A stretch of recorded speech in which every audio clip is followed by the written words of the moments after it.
सृष्टि के पालनहार विष्णु को हिंदू धर्म में संसार का रक्षक माना जाता है।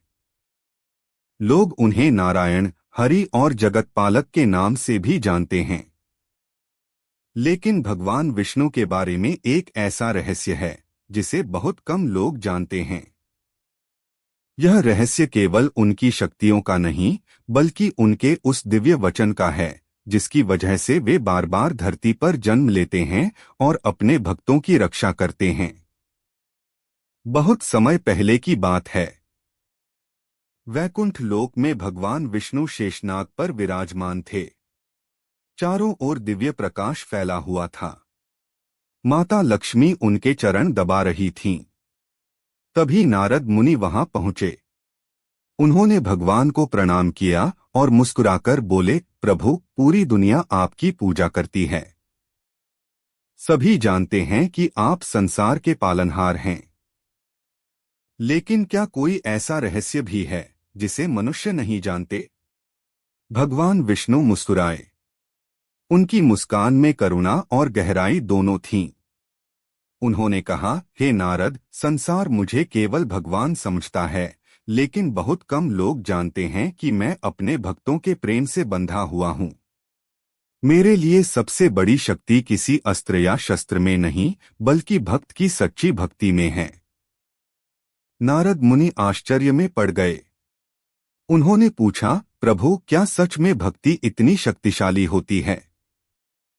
भगवान बोले, आज मैं तुम्हें एक ऐसी कथा सुनाऊंगा जिसे बहुत कम लोग जानते हैं।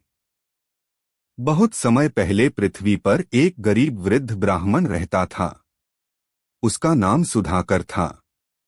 वह बहुत गरीब था, लेकिन भगवान विष्णु का बहुत बड़ा भक्त था।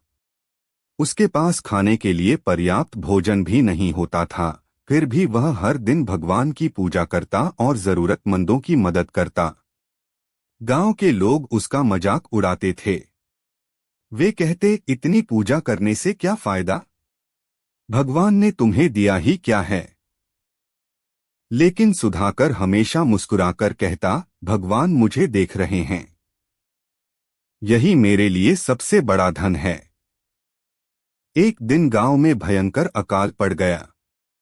खेत सूख गए, नदियां सूख गईं। लोगों के पास खाने को कुछ नहीं बचा। गांव वाले धीरे धीरे अपना विश्वास खोने लगे। लेकिन सुधाकर फिर भी भगवान विष्णु का नाम जपता रहा। एक रात वह भूखा ही सो गया। आधी रात को उसे लगा जैसे उसके घर में कोई दिव्य प्रकाश फैल रहा हो। उसने आंखें खोली तो देखा कि एक साधारण यात्री उसके सामने खड़ा है। यात्री ने कहा, मुझे बहुत भूख लगी है। क्या तुम मुझे भोजन दे सकते हो? सुधाकर के घर में केवल थोड़े से चावल बचे थे। वह खुद कई दिनों से भूखा था। फिर भी उसने बिना सोचे वह सारा भोजन उस यात्री को दे दिया। यात्री मुस्कुराया और बोला, तुमने अपना अंतिम भोजन भी मुझे दे दिया। क्या तुम्हें डर नहीं लगा? सुधाकर ने हाथ जोड़कर कहा, यदि कोई भूखा मेरे द्वार पर आए तो उसे खाली हाथ लौटाना सबसे बड़ा पाप है। तभी वह यात्री दिव्य प्रकाश में बदल गया। सुधाकर की आंखें चौड़ी रह गईं। उसके सामने स्वयं भगवान विष्णु खड़े थे। भगवान बोले, हे भक्त, यही मेरा सबसे बड़ा रहस्य है। मैं महलों में नहीं, सच्चे भक्तों के हृदय में रहता हूँ। जो दूसरों की मदद करता है वही वास्तव में मेरी पूजा करता है। इतना कहते ही पूरा घर अनाज और धन से भर गया। लेकिन सुधाकर की आंखों में धन देखकर खुशी नहीं थी। उसकी आंखों में खुशी इस बात की थी कि उसे भगवान के दर्शन मिल गए थे। नारद मुनि यह कथा सुनकर भावुक हो गए। उन्होंने कहा, प्रभु, लोग तो सोचते हैं कि बड़ी पूजा, बड़े मंदिर और बड़े यज्ञ करने से ही आप प्रसन्न होते हैं। भगवान विष्णु बोले, नहीं नारद, मैं केवल सच्चे मन और सच्चे कर्म से प्रसन्न होता हूँ। लेकिन भगवान विष्णु का रहस्य केवल इतना ही नहीं था। एक बार देवताओं और ऋषियों के बीच चर्चा हो रही थी कि संसार में सबसे बड़ा कौन है। कोई कहता ब्रह्मा सबसे बड़े हैं, कोई कहता शिव सबसे महान हैं। तभी नारद मुनि बोले, भगवान विष्णु सबसे बड़े हैं, क्योंकि वे संसार का पालन करते हैं।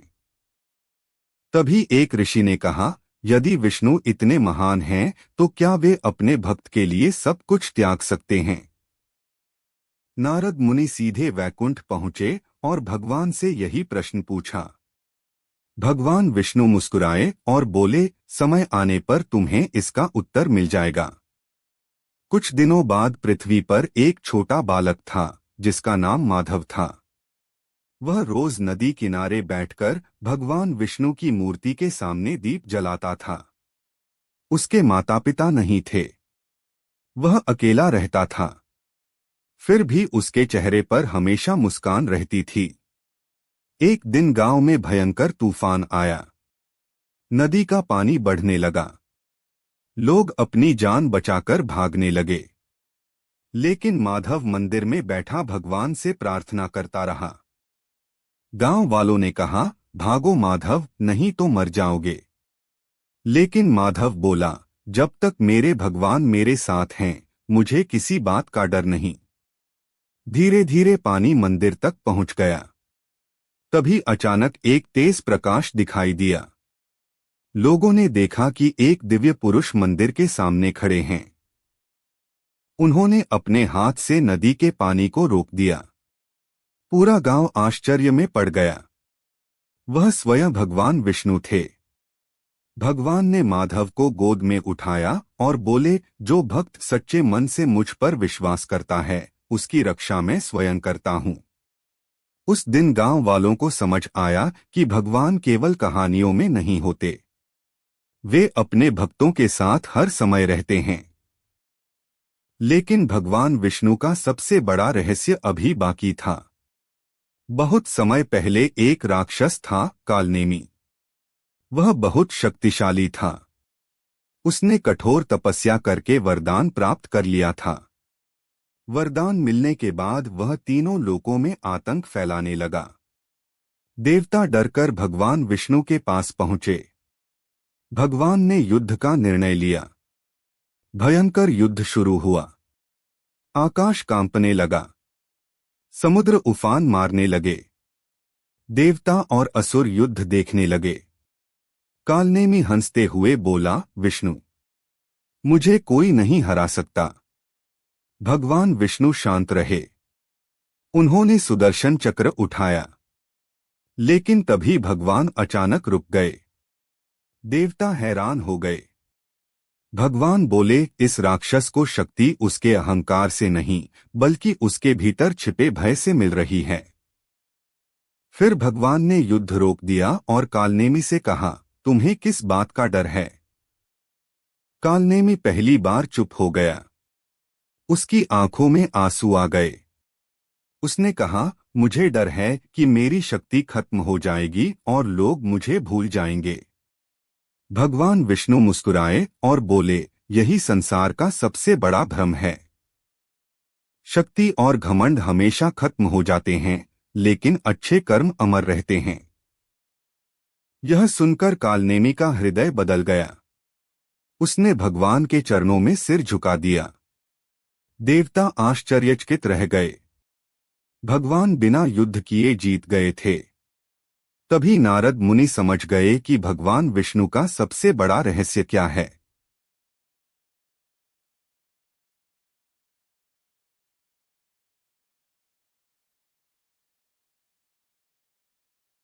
उनकी सबसे बड़ी शक्ति केवल उनका सुदर्शन चक्र नहीं, बल्कि उनकी करुणा और प्रेम है। वे केवल दुष्टों का अंत नहीं करते, बल्कि उन्हें सही मार्ग भी दिखाते हैं। इसीलिए भगवान विष्णु बार बार अलग अलग अवतार लेते हैं। कभी वे रामा बनकर मर्यादा सिखाते हैं, कभी कृष्ण बनकर प्रेम और ज्ञान का संदेश देते हैं, कभी नरसिंह बनकर भक्त की रक्षा करते हैं, कभी वामन बनकर घमंड तोड़ते हैं। लेकिन हर अवतार के पीछे एक ही उद्देश्य होता है, संसार में धर्म और प्रेम को बनाए रखना।